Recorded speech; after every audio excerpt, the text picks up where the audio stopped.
Pertanyaan ibu itu, apa kendala yang biasa dialami ketika terjadi situasi yang seperti itu?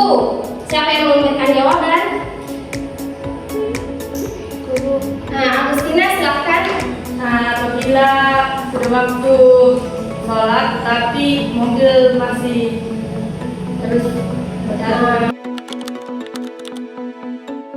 Murid diharapkan mampu untuk menjelaskan pengertian sholat jamaah.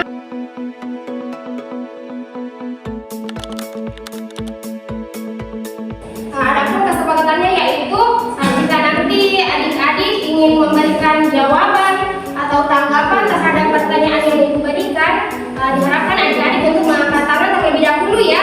Kemudian jika ibu nanti meminta salah satu dari kalian untuk membacakan materi pada slide, ibu harap juga kalian bersedia ya. Bagaimana? Apakah setuju? Setuju. Baik, terima kasih.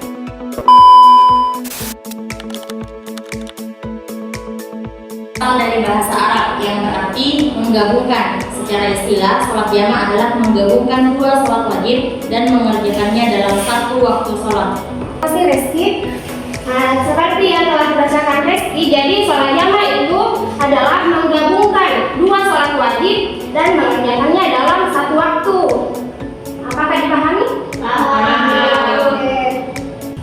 Terkait tadi itu sholat itu bisa digabungkan dalam satu waktu, kita bisa mengerjakan dua sholat sekaligus. Kira-kira kenapa? Nah, silahkan adik mainkan. Karena alasan itu supaya tidak ada lagi alasan untuk meninggalkan sholat. Ya, bagus sekali. Jadi tepuk tangan untuk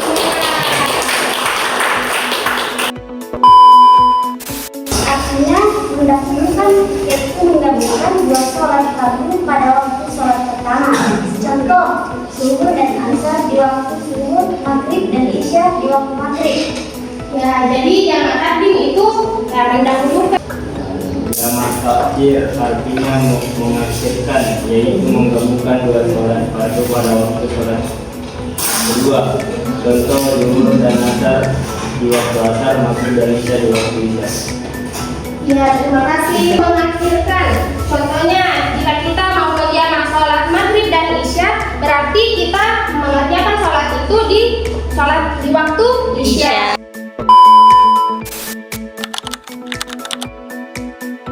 Kapan kita bisa melaksanakan sholat jamaah? Yang pertama, saat sakit. Ketika kita merasa sakit, kita bisa melakukan sholat jamaah agar tetap beribadah. Kedua, sedang bepergian jauh minimal 80 km dan di mana saat perjalanan sholat jamaah memungkinkan kita untuk tetap menunaikan ibadah dengan mudah. Dan terakhir yaitu hujan deras yang menyulitkan sholat tepat waktu, di mana dalam situasi darurat sholat jamaah membantu kita untuk tidak melewatkan ibadah. Nah, terima kasih adik Agustina.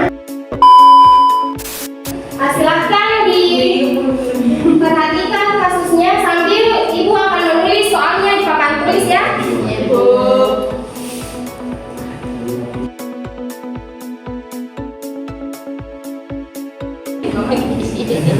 Kalau nomor 1 silahkan dilihat soalnya. Apa yang sebaiknya dilakukan Ahmad? Nah, untuk soal nomor 2 yaitu apakah kondisi tersebut diperbolehkan melakukan sholat jamaah? Dan soal untuk kelompok 3, sholat jamaah apa yang sebaiknya dilakukan oleh Ahmad? Nah, silahkan kalian berdiskusi. Ibu beri waktu sekitar 3 menit dan nanti akan dipresentasikan ya setiap perwakilan dari kelompok. Nampak video ini. Ya, Bu.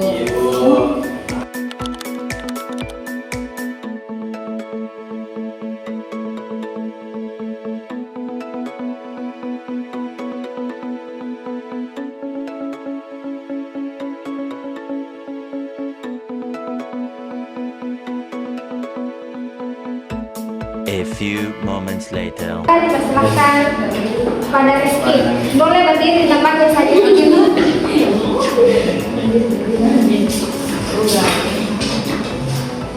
Baik, saya akan mempresentasikan jawaban dari kelompok kami, yaitu apa yang sebaiknya dilakukan oleh Ahmad.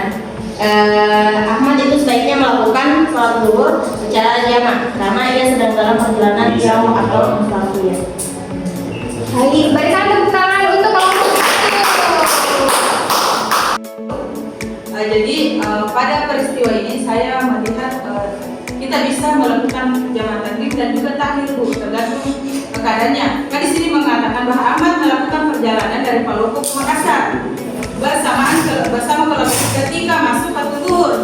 Nah, ketika memang masih sempat melakukan jamaah takdim, maka bagus karena kemungkinan besar kita masih di mobil dan waktu asar sudah ada begitu. Maksudnya sudah tiba waktu asar kita masih di mobil.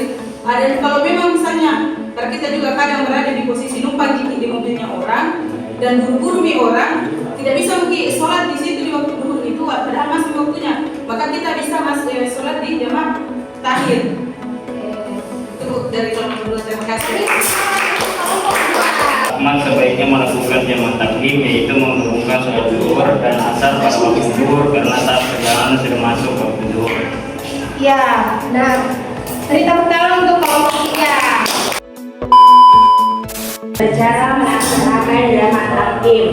Berniat untuk menjamak di waktu sholat yang pertama, lakukan dengan tertib. Setelah salam, untuk sholat yang pertama lanjut melakukan sholat yang kedua. Adapun niat sholat jamaah takdim zuhur dan asar. Usolli fardal zuhri arba'a raka'atin majmu'an bil asri jama'an taqdimin lillahi ta'ala.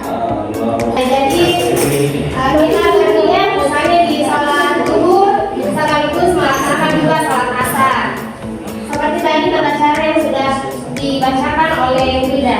Akhir 1, dia akan menjamak di waktu sholat kedua. Yang kedua, laksanakan sholat pertama setelah sholat selesai salam lanjut sholat yang kedua. Adapun niatnya usolli fardal zuhri arba'a raka'atin majmu'an bil asri jam'an lillahi ta'ala. Baik, terima kasih.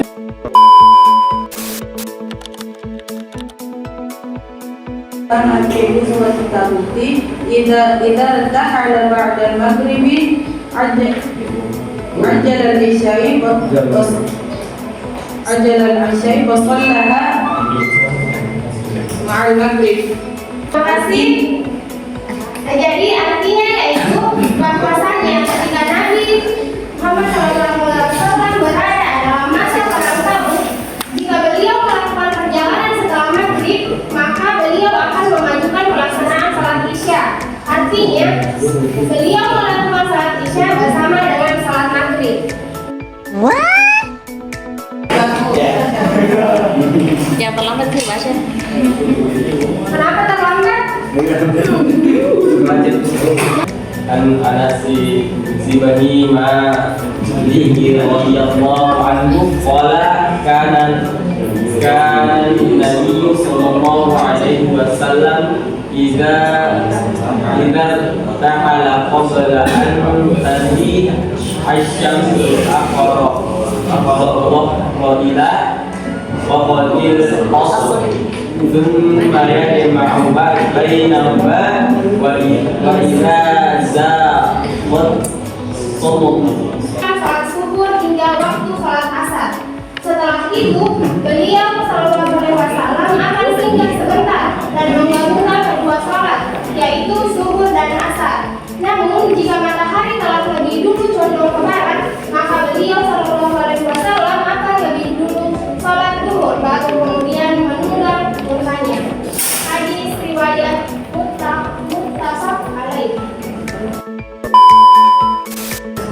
Terima kasih. Itulah tadi menjadi slide terakhir untuk pembahasan kita pada pagi hari ini. Baik adik-adik, setelah pembelajaran hari ini, apa yang dapat dipahami dari materi kita?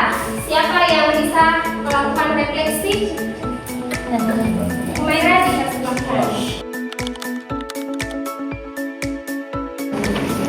Adapun refleksi dari saya Bu, yaitu tentang sholat jamaah merupakan menggabungkan dua sholat dalam satu waktu yang terbagi menjadi dua jenis, yaitu sholat jamaah takdim dan sholat jamaah tahlil. Berikan tangan untuk Humaira.